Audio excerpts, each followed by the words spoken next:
Pemirsa, Kapolda Jateng Irjen Pol Ahmad Lutfi seusai rapat yang dihadiri Pangdam Diponegoro, Maijen Rudianto, Bupati Semarang Haji Ngesti Nugraha, Ketua DPRD Kabupaten Semarang Bondan Marutohning, dan Kapolres Semarang AKBP Ari Wibowo bersama Forkopimda Kabupaten Semarang di Pendopo Rumah Dinas Bupati Semarang Ungaran mengatakan, Jawa Tengah merupakan epicentrum dan sentral gravity masyarakat yang selama PPKM darurat berpotensi penyebaran virus COVID-19.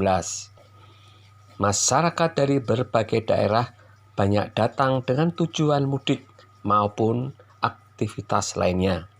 Untuk itu, Polda Jateng akan melakukan penyekatan dengan menutup semua eksis tol di wilayah Jawa Tengah. Kapolda memberikan arahan tentang masyarakat terpapar COVID-19 yang melakukan isolasi mandiri atau isoman di rumah. Kebiasaan itu dinilai Kapolda kurang efektif jika tanpa pengawasan aparat untuk benar-benar menerapkan protokol kesehatan. Isoman di rumah menurut Kapolda tidak ubahnya bom waktu. Masyarakat yang masih abai prokes saat isoman di rumah tidak akan menurunkan angka kasus COVID. Untuk itu perlu penguatan penanganan dengan isolasi terpusat. Dijelaskan Kapolda, warga yang isoman masih berpotensi menulari orang lain karena abai prokes.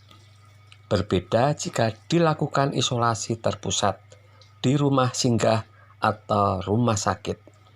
Tujuannya jelas untuk memisahkan orang yang sakit COVID dengan orang yang tidak terpapar.